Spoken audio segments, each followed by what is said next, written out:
Welcome to the Weekly Chaos. We are coming to you at the speed of sound from the Hexapod Soundhouse in Cleveland, Ohio. I'm Nick. I'm Luke. And I'm DJ Headline. This is going to be a great show, the Weekly Chaos. Big shout out to our returning listeners and a koi hello to our new friends. Weekly Chaos is a headline news show that's all about variety, being eclectic, seeing the world from different angles. We don't know where we're going, but we know we'll get you there faster than you can say. Follow us on Instagram at Velocity Chaos Pod, Twitter at Velocity Chaos P, and on Facebook. Also, drop us some stars on Apple Podcasts, some love on Spotify, toss us a sub on YouTube, and as always, thank you for your support. Let's do it.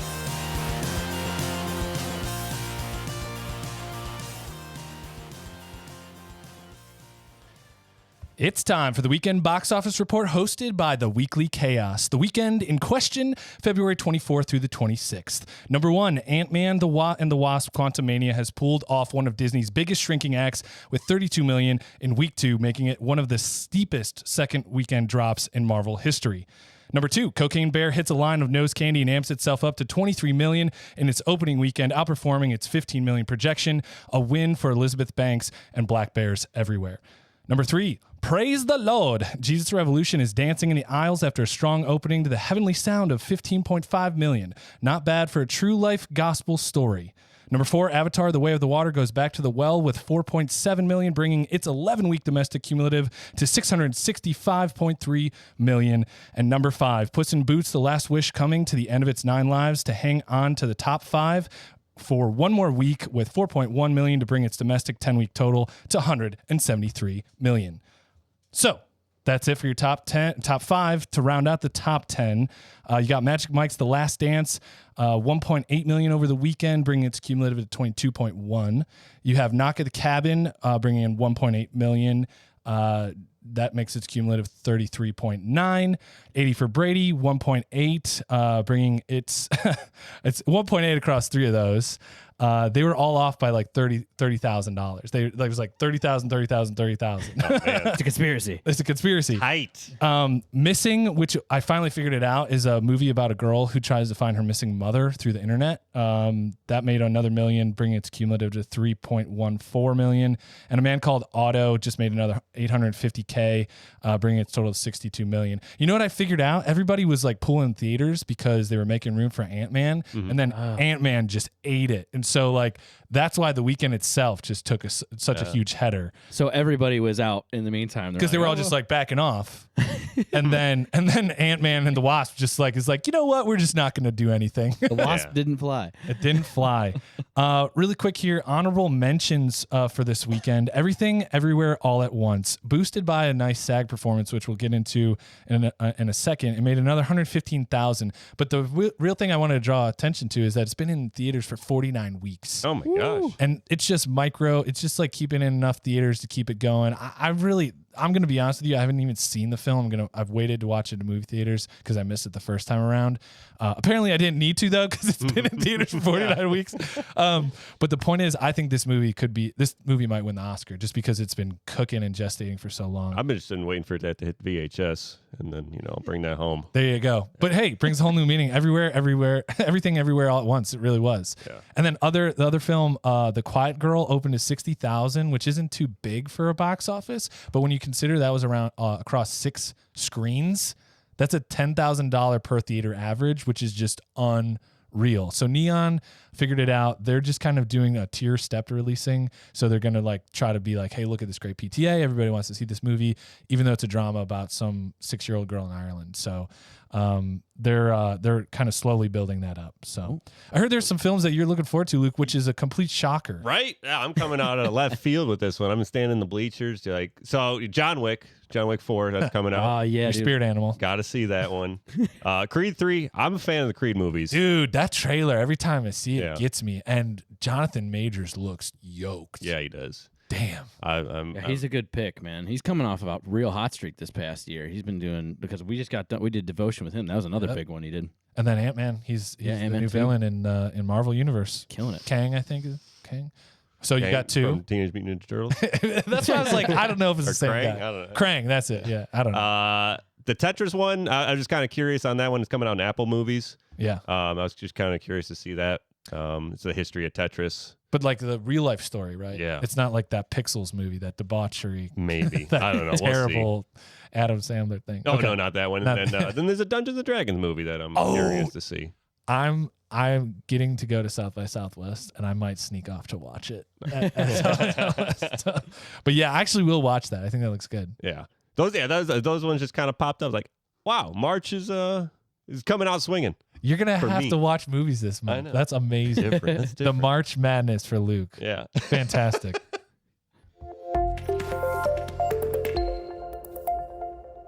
DJ, what you got? Oh, I was playing nose Oh, goes. he hits you with Yeah, the nose goes. Yeah, you touch your nose, you go first. All right. Well, this is the disaster report with DJ here nowadays. It seems like we've been on a pretty wicked tear between train crashes. You had another Copper plant explosions. The copper plant explosion. What's the headline? Get to it. The new one is an Arkansas plane crash kills 5 people. Oh, geez. They were all environmental. It was an environmental studies firm coming to study the copper metal plant explosion that we talked about on last weekly What? Chaos. Oh, man. Yeah. So this literally just happened, and it's like, of course, because all my writers are like, oh my god, it's all related, So, but Were they in the plane or not in the plane? It was a very strategically flown plane. The conspiracy theorists are on full swing on this one. No, I love it. I mean, it's a chain reaction of disasters, which is like everyone just stay put. Everyone just stay in their house for like 36 hours before like we do anything else. Yeah. don't travel, don't do anything, don't go anywhere near nuclear plants. Like Ashton bad Kutcher's butterfly effect is in full swing right now. Was it a full moon out? Like, No, so I mean, definitely a tragic story, but it's just, again, probably jumping on the, no pun intended, the chaos that's been happening over the past month with all these disasters that people are finding. It's like, what is this chain reaction that's happening? So just another one that I was like, and it's related to an event that we talked about. that's crazy. Is there anything out there yet on? It was a smaller plane, I'm assuming, because it was only 5 people. Yeah, it was 4 environmentalists and the pilot. So that was your 5 total. But they were getting, anytime you have a natural disaster or things like that, you bring in experts like, all right, what's the fallout? What's going on? That's what they were going to study. Was You bring in Bill Paxton to study the tornado, make sure Helen Hunt's got full picture on it. You said they went down in Arkansas? yeah, Little Rock. Dang. So they came to... They were going to Columbus. Oh, they were going They to. were flying to Columbus. Oh, and the okay. plane went down. I thought maybe they were coming from, and then all the copper got under the plane, and Oh. by the time they got to Arkansas, they went down because they couldn't handle it. That was the copper aliens. Yeah. Yeah. But yeah, that's what I got on that. Yeah. Okay. Speaking of disasters, we got a plastic disaster in the ocean. Uh-oh. That's been going on for a while. I actually want to cover this in a Velocity Chaos segment here coming in the future. But for right now, I was going and I found out through a little bit of reading that people are working on the ocean cleanup process, and they're using these big U-shaped nets and stuff to gather up these plastics in the ocean. Look at you reading. You're about to do some words. watching stuff. Yeah. Man, you're on top of the world right now. So they got these 800-meter long nets. Wow. And with conversion, that's more than 7 feet. Yeah. So that's a very long nets. But they found out that about 80% of the ocean's plastics come from 1,000 rivers. So they're trying to get ahead of that and put stuff in the mouths of the rivers or in the rivers at some point to combat that. So nip it in the bud, really. Yeah. Stop it at the source. But they're developing systems that are 3 times longer than this 800 meters, so 2.4 kilometers, which again we know is more than 7 meters or 7 feet. Sorry, Way more than 7 feet. That's So- a huge net, though. Yeah, they're that's trying- just like unbelievably large. yeah. But the thing is, where they're bringing AI into this is they're using cameras now because the garbage it's so widespread and it goes so deep and everything. So it's not like you can just see it on the surface, but they're using camera with AI technology to scope out the surface Yeah. to know where to navigate next. And, So they're not just out there like, grabbing a 6-pack, Yeah. like I'm going to my fishing hole, get a couple gallons of plastic. Yeah. yeah. Okay. So yeah, they're trying, and but there's just, I'll get into it more. Did you see that picture of like the bottom of the ocean bed, and there was like some like Mountain Dew can or something? It's like miles down. That's great And it was- advertising. Look how we pollute the planet. Look how good we are at polluting the planet. we can last in any environment. Yeah. Can Sierra Mist do that? Not anymore. Sierra Mist is dead. Speaking of AI, I'm looking forward to the rest of that story. But another way that AI, this is going to be the year of the AI, right? ChatGPT, everything. You see every article just like popping off, like Google Bard, Chat GPT, Bing. I found finally a real practical application that I'm like, okay, this makes sense. Like this is finally me seeing it in practical form. But a nonprofit, which is like protecting minors and disadvantaged children, essentially work together with Meta to create an AI where underagers can submit like an explicit photo that that is circulating around their high school or whatever on the internet. And this AI creates a thumbprint of the photo, and then it goes in and just burns it, just napalms it out of Meta, out of Facebook. So people are able to submit images anonymously, never leaves their phone apparently, and then it just burns it out of Meta, out of messages, out of private messages, out of chats, out of everything. Well, that's good. It's like, let's hold on a second. Let's check the motive of whoever's getting these messages first. Yeah, and check that out. But it seems like it could be good. But then also, could it be used like to negatively impact someone? Like, is it knowing that it's a photo that shouldn't be seen, like with lewdness? Yeah. And then, or is it just gonna, if someone's like, hey, get rid of this photo, and it's just of someone else, and then it just cleans out like an X. Please delete off of Facebook. Yeah, please delete this person. I don't know. That sounds like a winner to me. I'm going to put on all my sweatshirts for my ex-girlfriends and be like, just find these and delete every photo. Please eliminate all of these. Scorched earth. Scorched earth. That's a really good point, Luke. I mean, I don't know how definitive it is, because there is a level of anonymity to it, because they don't want people to feel like they're exposing themselves again. Yeah. And so but brings up a good point. Will people misuse it to just like be like, I don't like that picture of her with him in it, and I'm just going to delete it? I hope that's not it. But at the same time, if those pictures do get burned out, but there are some kids who like do get to like a second chance at a bad decision. Yeah. I don't care what gets deleted off Meta. Yeah, it sounds like the intentions are like, yes, that I'm all for that. Like, and it's cool that a nonprofit is like saying, hey, this is something very specific that we want to happen, and we want to work with you, Meta, to do it. So I think that was a win-win overall for AI, for Meta, and for protecting American children, really. Yeah. Dang. Let's pop on over to sports real quick. Nice.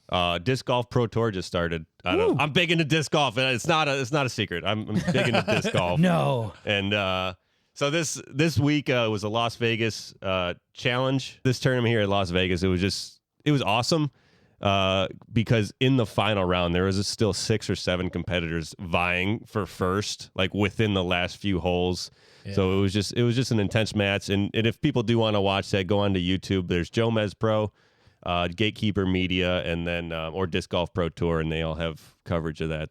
So if I don't want to spoil anything, if people are like, oh yeah, I do want to find out and watch everything. So that's cool that as a growing sport that they're putting the completed tournament out there, where, if you think about it, how some of these like the NBA, NFL, NHL, MLB, they're so protective of the proprietary rights of the media that they're like, you can't copy this, you can't distribute this. And then they just like hold on to it for a couple years, and then it might appear on NFL films or whatever.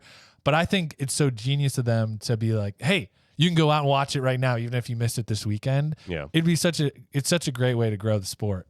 Can I ask, was the terrain like kind of deserty, like out there in Las Vegas? Yeah, so it was 2 courses on a golf course, like 2 separate ones. They had the Millennium course and the Innova course.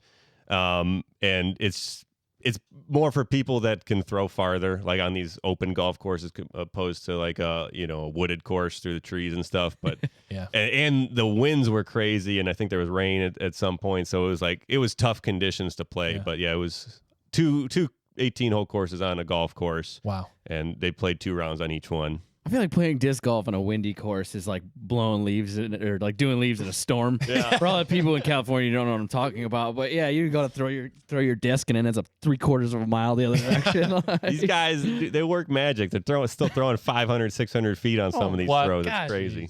Wow, that's nuts. Yeah. Well, I mean, on the sports front, you guys all know I'm a big motorhead. I'm trying to incorporate a little more engines into the weekly chaos. Yeah. I feel like motorsports. We got a little NASCAR last time. I want to go over to my personal favorite. I want to work into Supercross. Supercross is the badass cousin of motocross, which is already badass. So you take outdoor motocross, which is dirt bike racing and motorcycle racing, and then you put it inside of an arena. And you got guys doing 50 miles an hour, 180-degree turns, hairpins, jumping 60 feet in the air. It's crazy. It's one of my favorite sports. If you don't watch Supercross, get off me. Like, come on, just get on it. Just a Disney movie, Supercross. Exactly. Supercross. That's the one with Johnny Tsunami, right? Who are like the heroes of that sport right now? So right now, they just had Arlington Supercross. So how it works is you have the big bikes, which are the 450cc engine bikes, and then you have the 250cc East and West Coast. So those guys only race half the races. So right now in the 450 series, you got what's it called? Eli Tomac is leading the championship. He's been killing it for years. Cooper Webb follows him up, another young cat. It's funny, like the crazy part is watching some of these guys. They're round about our age, so it's like I remember like when they first came on, they were babies. I was a baby. Yeah. And then you got Chase Sexton following up in the championship in third. But one of the big highlights, the cool thing with the 250s, these are the younger class, the smaller bikes. They're chasing to get in the championship, get a big spot. We had Nate Thrasher came in at first at the Arlington Supercross. Jordan Smith came in second, and they had Hunter Lawrence following up in third, who's actually your season point leader for the year. So, but that's cool. Yeah, no, it's really. Does it work like NASCAR, where you kind of race a series of races, and it's really by points? The teams with the most points at the end of the year are the ones who win. Yeah, it's like, I mean, you have exactly. It's a point system, so you could be getting second position all year, but if everybody else is all over the place, Nice. I mean, Ryan Dungey, one of the best who ever did it.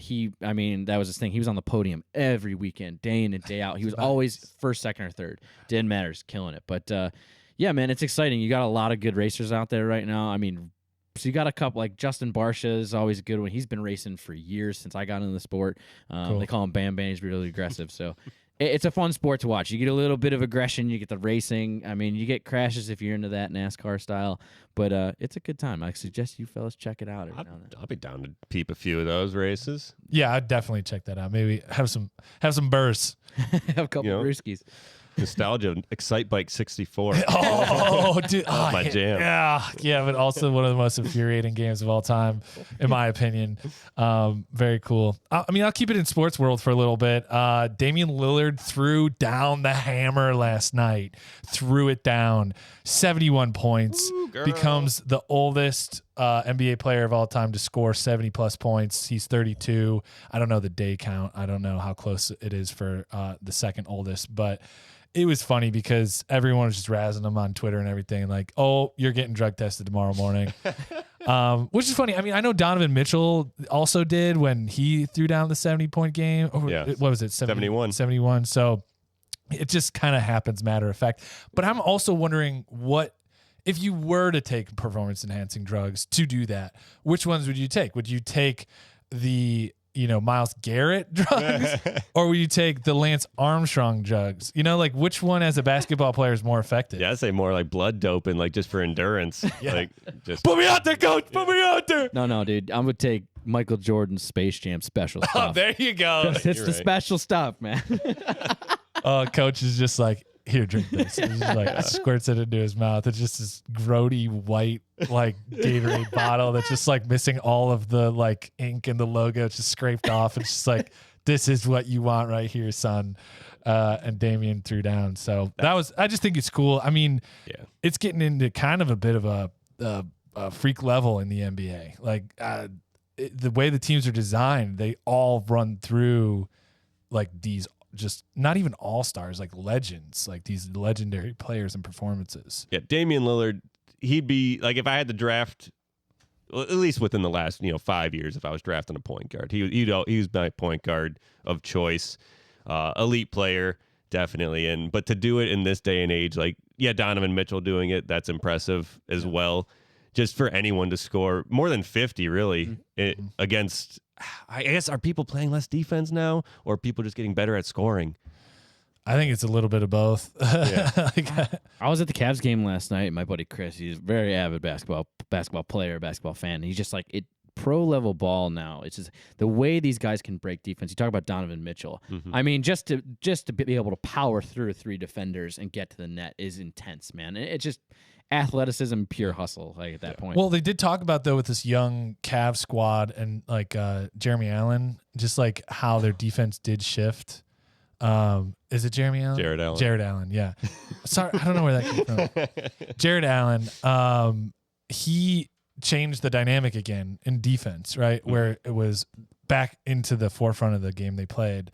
And I think you got to play both. They do say that to win championships, like you got to play some defense. Yeah, Cavs flipped the script with the 2 tall defenders like Mobley and Allen, which is old school, like 7-footers. So right? it's like yeah, you just block the box and get the rebounds. So Damien, last thing on him, first and only player 30 plus that has done this. Really? So I looked it up. David Robinson was the second oldest to do it at 28. Wow. So he was 4 years older than the second oldest when guy. did Kobe get like 80 points, or did that not happen? I thought he dropped to 80 at some point. That was back in like 2008, and then some girl in high school dropped like 100 points. And then she was all like, "Yeah, take that, Kobe." Yeah, 2006. So Yeah. that had to been. He probably wasn't that old. I mean, late 20s maybe. Hard hitting right here. I want to switch over. This is more pop news than sports at this point. Like, yes, boxing is a sport, but Jake Paul versus Tommy Fury boxing event happened last night. Well, as of recording last night, but as you're hearing this on Sunday, that's just crazy. The amount of money that these guys are making on these fights, and who Drake, he dropped like 400,000 on Paul or something. Wow. What was the bag? What was the purse at? It was for the whole show or for them.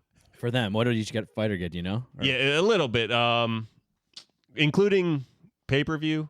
Paul was taking like 65% of the pay-per-view with him as well. Ooh, what? So 65. Yeah. What? So his fighting purse was 3.2 million, and then plus the pay-per-view money was like 8.6 million. Wow. Oh, man. And then Fury was 2 million for the purse, and then with the pay-per-view shares of 35% of 4.5 million. Wow. I'd go get my face punched in for sure. a couple of million. Everyone says like, would you step into the ring with Tyson? Would you? I was like, hey man, I'll look death in the face for $5 million. Yeah. Hey man, Velocity KS podcast squad, you gotta take on all 3 of us. Yeah. But yeah. Yeah, I'm sure it's just 3 punches, but So 3 apiece, maybe 4 for him. You know, it's like seven tops. Yeah.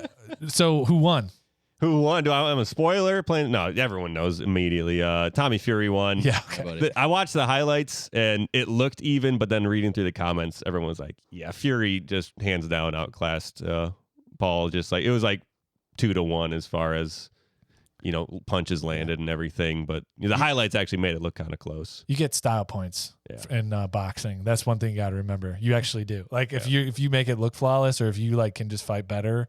And that's just years of training, right? So not to champion Jake, because I don't give a shit. That's the thing. But the Pauls have built themselves up to be such a-holes or like unliked people. Love to hate them. Exactly. That's brilliant for making money. Yeah. Like, hey, I'm going to come get my face punched in. I'm going to fight some retired MMA fighter in box. Like, that is genius marketing. Like, starting right now, the 3 of us, biggest gaping assholes on the airwaves right now.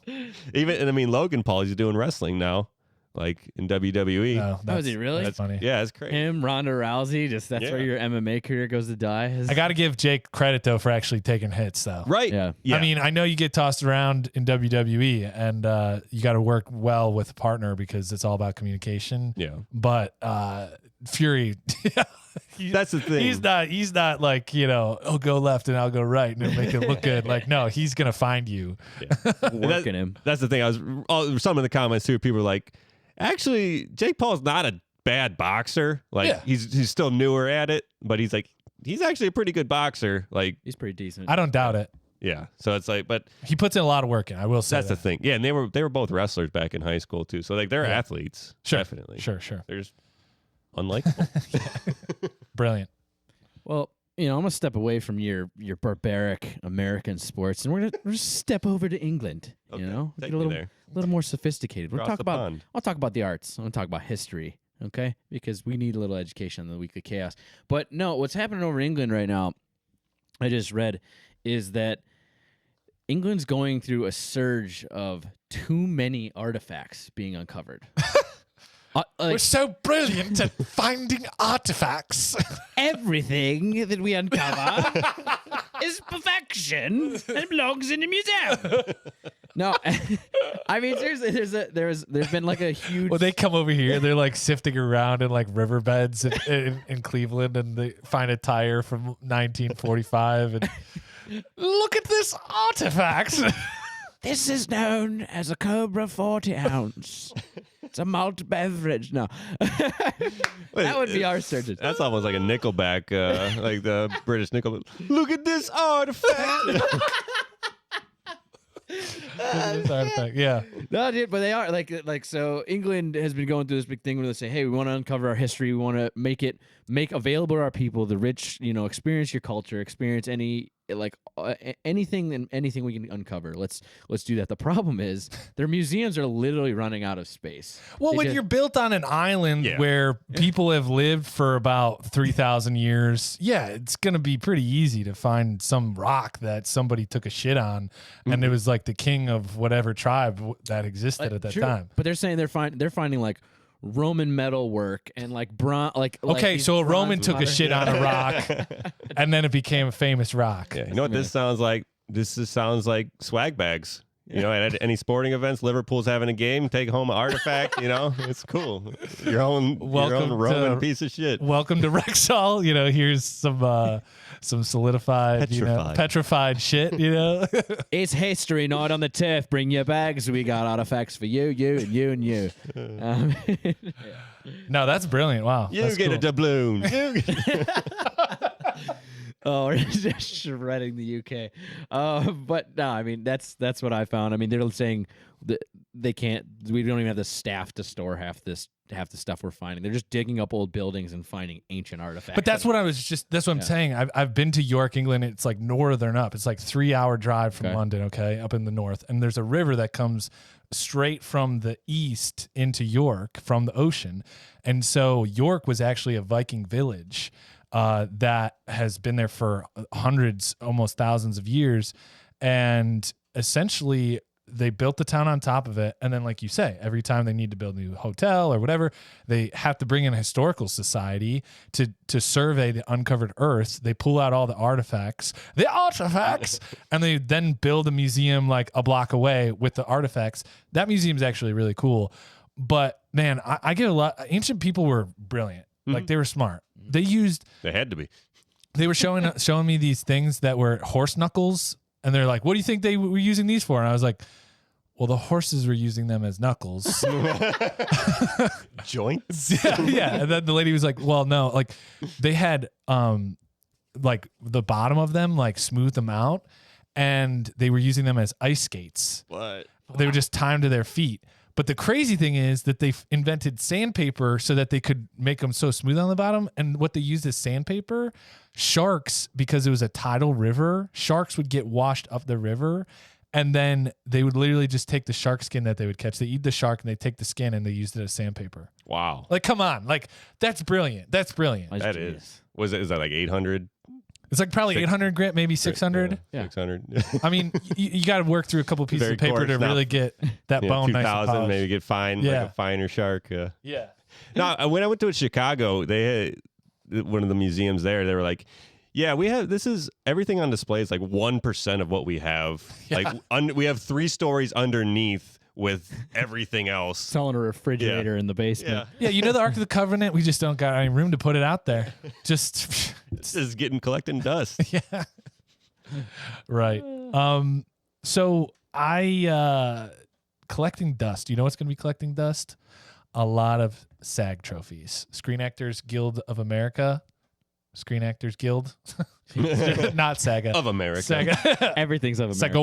Sagawa. No, SAG Awards. Everything Everywhere All at Once had a major haul this year. It was really cool because there were some firsts. So the first Asian actor in general won a SAG award for Best Supporting Actor. And it's really cool because this was, let me just pull up his name. Ki Hui Kwan was the guy who won for supporting role. And it took me forever to figure this out, but he's Short Round from Indiana Jones.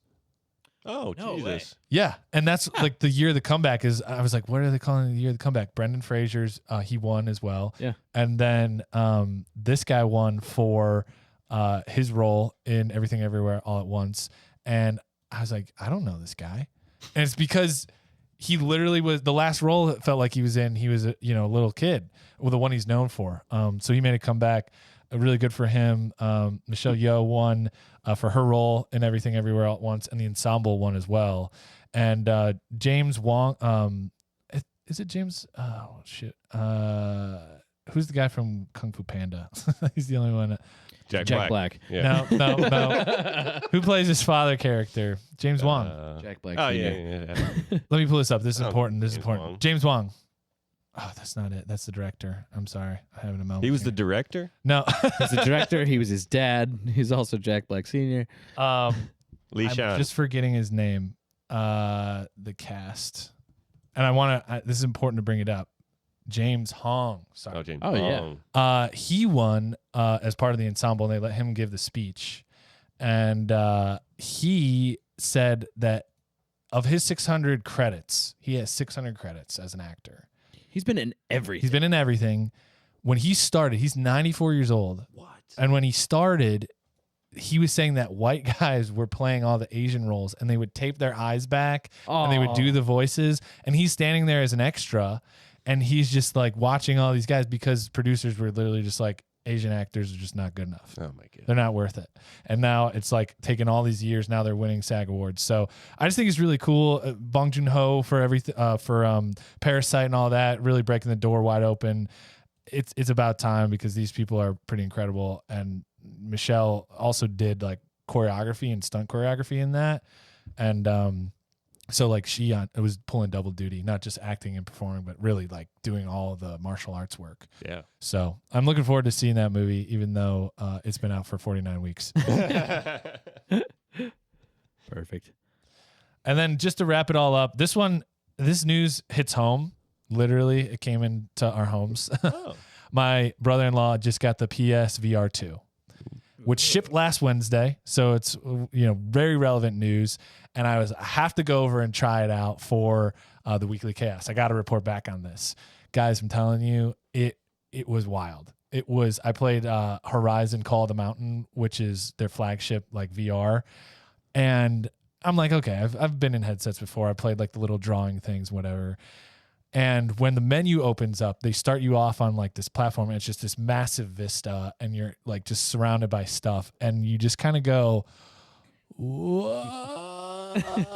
Like you're looking around wherever you go, and it's just the quality is beautiful, the colors are beautiful, and you're immediately immersed in the world. The action items are great. Like as you're moving, it can sense where your fingers are, so the hands actually like form what your fingers are doing. Yeah, that's cool. And then the coolest part is it is a parkour game, like Horizon Zero Dawn, the base game. For the PS5 is a parkour game. You're running right through that TV screen. Yeah. You do have to move with like joysticks, but there is a lot of like climbing stuff. So you're actually like going across ledges, Punching ceiling fans. It got to a point where there's a gong in like the first 3 minutes. Oh no. And you can pick up the hammer, the mallet. And when you pick it up with one hand and drag it off the barrel, it like falls, and you have to like grab it with the other one and swing it with both hands. I mean, it's getting there, guys. Yeah. It's getting there. I saw Snoop Dogg's house and I waved, but no, When you hit the gong, it just went na na na na na. Exactly. And then finally the archery, because it is a bow game. I mean, you're literally pulling it and you're squinting down, and like the accuracy is there of like aiming down. So I'm telling you, if you can try it out, you should. I'm a believer now after doing that. I've played the Steam Vive setup. Yeah. I don't know what kind of sensors does the PlayStation one have, or is it just based off of the headset? What do you mean? The Vive has like you put one in one corner and one in the opposite corner. Oh, so it's like motion capture It's style. like triangulation almost. Oh yeah. Into the headset, and then you set up like a square in your room, like of where That's the interesting. boundaries. Oh, that's like the bachelor party. We Yeah. Don't forget, we were hunting zombies in that one. This one's just all in the headset. Okay. So everything's built in there, all the gyros, all the sensors. It does kind of VR the room a little bit to know where the walls are, so that it'll keep you in that. So it's kind of gotten to the point, I guess, where it does it itself, maybe. That's cool. But then my sister, who I love and adore, she's my little angel sister. She's like, you should try the kayak one. And I get in the kayak, right? And she's like, I've seen whales, I've seen dolphins. It's great. Like you can look underwater. And so I get in this thing and I got this headset on and I'm just like paddling for 20 minutes. And like, I don't see any whales. I like did not go over there for a workout, but I went the wrong way. You went the wrong way, wrong trail. I think that it's going to be really good for people with like muscular dystrophy and things like that. Just it's going to be a compelling reason to do therapy, I think. And for people who will never be able to go out and hike Angel's Landing and Zion or anything like that, it could be a total game changer for them. So this could take Wii Fit to a whole nother level. The kayak thing, already there. You can race people. Put some like extra weights on your 1 pound weights on your arms. And just a little extra resistance. Well, they already got the workout people doing all this stuff. Yeah. I mean, forget about that mirror thing from Peloton. I just buy a $500 shake, headset. wake, like your arm flabs down. Like it's great. Yeah. So we'll all chip in for Velocity Chaos podcast VR PSVR2. Oh man, but I mean, it was exhausting. Like I said, the kayak one, that was pretty tough, and it did get me pumped up though. Got my blood flowing, and thinking about it just makes me so excited. I know I'm going to sleep really well tonight, but hell, I know I'm going to sleep like a coddled baby. When was the last time you slept like a baby? That's right, when you were a baby. But now, with Sleep Like a Baby pillow system, you will be able to do just that. Sleep Like a Baby pillow system is custom sized to your body so that you are the size of a baby in comparison. The slab pillow system also allows you to configure your pillow setup so that you can rest your sweet little head in any position. A few slab system favorites are bent elbow, sturdy shoulder, and my personal favorite, busty chest. Get your Sleep Like a Baby pillow system today using the code VCSLAB for a bonus heated bottle gift. Warm some milk, tea, or even whiskey to help put you to sleep. Sleep like a baby tonight, today. This is not an actual product service idea, just in case you thought it was. It's not. If there's something out there with the same name, we are unaware and have no affiliation, offer no judgment on the actual product service idea. Alrighty. You know what time it is. It's clickbait headline time on the Velocity Chaos podcast. Guys, I think I got a fun one for you. Okay. I want to know what you think this story is about. Something fishy is happening at the airport. Okay, I'm gonna say there was a giant. I can't think of the word. What are those aquariums? Okay. Inside the. It was like probably I'd say 50,000 gallon aquarium inside of this airport, and some kid was tapping on it, and the sharks flying, like floating around, swimming, and then they just tapped too much or some like hit it like with a quarter, and then it just shattered, and all these fish are just everywhere. Okay. Nick, what do you think? I think I do like that story, but I think this is like 84-year-old Grandpa Johnny was just down in Florida deep sea fishing, heading back to South Dakota. And he put all his catch in his carry-on, and it's 25 pounds of snapper, but he made sure it fits in the little portal thing, because he's flying Frontier. Because Grandpa Johnny he flies economically, and it just started stinking up the plane. People started gagging and puking, and it got pretty bad from there. They had to take an emergency landing somewhere in Arkansas. Oh my goodness! I mean, those. Those are both very compelling stories, and probably did happen in another airport. But yeah, it was definitely not fishbowl sabotage, and it wasn't the marlin fillet of fish to go either. Actually, authorities in Detroit found a dolphin skull in a woman's luggage. Wow. Over the weekend, or actually not over the weekend, about a week ago. Yeah, they said. Oof. They said, I mean, you guys all been through TSA. They're doing the scan, and they go like every now and then it's a random check, and just meanwhile they go digging through this lady's underwear, and boop, out comes a skull of a dolphin. In her defense, she was probably coming from London or wherever, England somewhere, and they just like, hey, you want to take this home? We don't have any more room for this artifact. I was gonna say, dude, like I love people watching. Could you imagine just be standing across the way and somebody's just waving that thing around? It's like, there's just panties like hooked on it, like just trying to gauge it from like it's just this is embarrassing. Yeah, dude. No, it's a big deal. They were coming back into the country, and the one big thing right now is your protected species of any kind. You can't remove anything natural from the country of origin. Like you can't just pick up a gerbil or some tree life and bring it back on an airplane from Hong Kong. It's just not going to fly, let alone a protected species. Sure. I mean, it's dead. You know, it's dead. Yeah, but somebody wasn't protecting it. I found it this way. I found it this way. Oh my goodness. So yeah, I mean, I just thought that was wild. I was like, of all the things that you could find weapons, you could find all kind of unmentionables in somebody's suitcase, and then homegirls just walking around with skulls and. What if it was a weapon? Like certain cultures use it as like a thumbstick or something like that. Probably. I mean, look at that beak. Yeah, they look dangerous. It's a prison shank in Australia. That's how that's how they get down.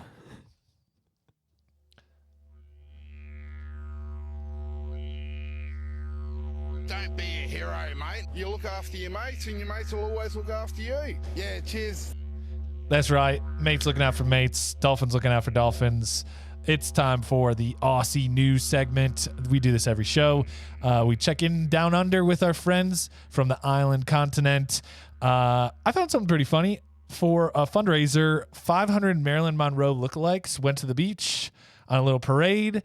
They were all dressed the same way. They were all wearing blonde wigs. There was women of all ages and ethnicities.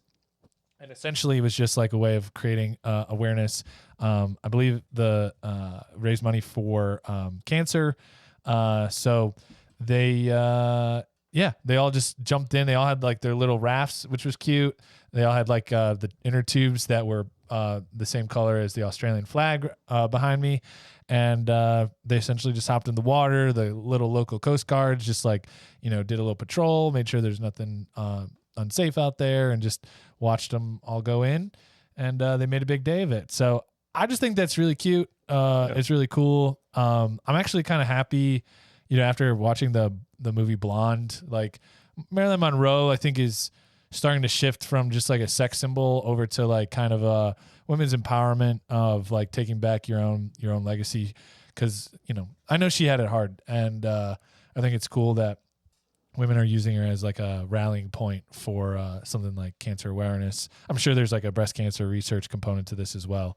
Yeah. And it was really fun, pretty wholesome. They were everybody of all different ages were there. There are a couple guys dressed up as Marilyn. I was going to say, I saw this other article where there was 500 guys dressed up as either Joe DiMaggio or John F. Kennedy for this for this event as well. And they were put on the dangerous beach with the sharks, the rocky shoals, and the big waves.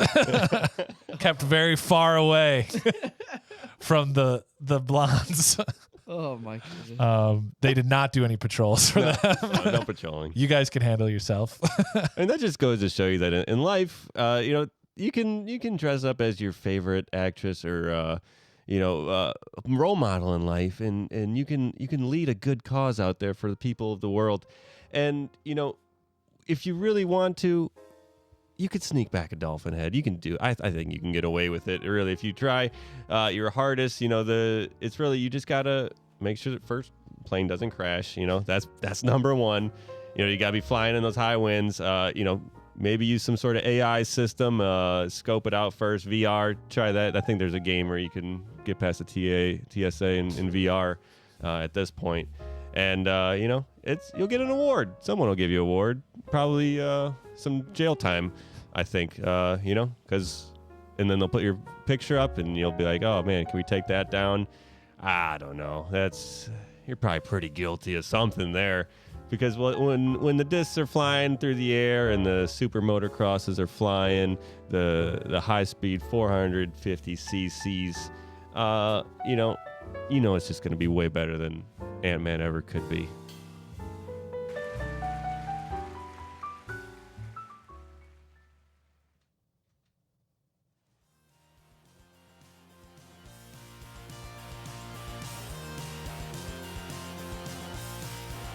All right, that does it for this episode of the Weekly Chaos. It's been a great run. I had a lot of fun, and we'll see you on the next one. Good rhyme. Nailed it.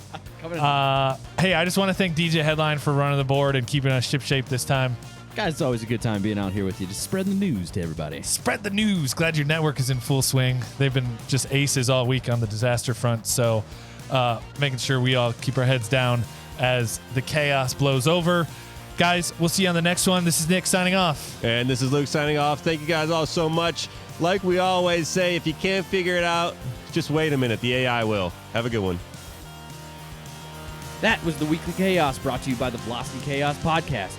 Thanks so much for tuning in and getting your weekly dose of news updates. Make sure to check us out on all your favorite social media platforms at Velocity Chaos Pod and podcast at velocitychaos.com. As always, we appreciate your support. Please tell a friend, and thank you once again.